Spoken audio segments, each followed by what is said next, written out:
Hey gang, Dr. Cole Rasich for part 3 at Advanced Physical and Aquatic Therapy series on knee pain while squatting.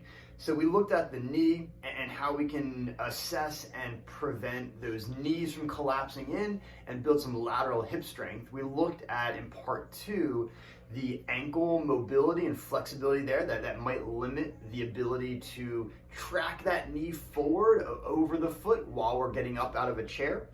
Or performing a squat. And so for part 3, what I want to dive into is really looking at how we can give the hip a little bit more flexibility to allow us to get in this flexed or bent position. And there's a couple different ways we could do this, and you can scale it just based on your own means at home, whether you have access to, as well as kind of how much of a challenge you're looking for, or how much mobility you need. So the first thing I want to look at is just assessing how much hip flexion we have and giving you guys a little stretch just to work on that range of motion. So I'm going to use this table here. At home, you can use your bed. It works great whether it's really soft or firm.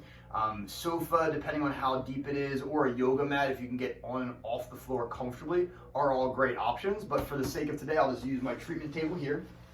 And the first thing you want to do is you want to inhale and then exhale. And then from here, you're just going to bring your knee up towards your chest as far as you can comfortably go. What I want you to do is think about keeping your knee in line with your armpit or your shoulder. So you don't want to come straight over your chest. You want to come out a little bit wider.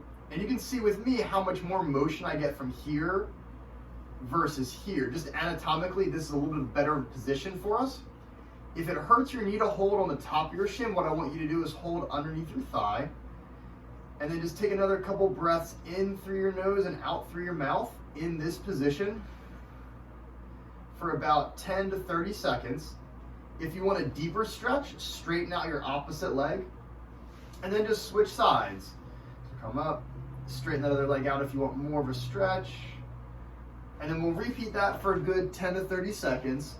Afterwards, what I want you to do is I want you to engage your core by pressing your belly button in towards the mat. And just do a couple of marches here to use that new range of motion. So by keeping your belly tight, you're not going to march all the way up. I don't want you to lift the butt up, so keep everything nice and flat. You're just working on that new strength here. 5 to 10 repetitions is all you'll need. Good. Now, for most of us, that's probably a good place to start, and that's enough for a lot of us. But again, if you're able to kneel comfortably on a pillow or pad or on the floor, that lunge stretch I talk about in the ankle series in part 2 is another great way to help stretch out the hips there.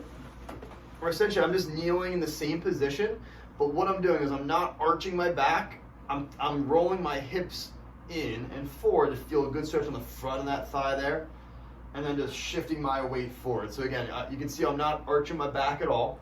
I'm keeping a nice hollow hold here. I'm feeling that stretch all in the front of the thigh. This is a great one to spend a good 2 to 3 minutes in, kind of mobilizing back and forth. You can squeeze your glutes to get a little bit more of a stretch. And then switch sides there. Now again, that's a little bit more advanced if you can kneel comfortably, but it's a great way to help complement all these things we've been talking about by stretching out the front of that hip as well. So there you go, guys. Part 3 in the books. Look forward to getting you guys back in the clinic and seeing you exercise more. But hopefully these 3 videos have helped you, at least address some of the common aches and pains that we see when someone's having a hard time getting out of a chair.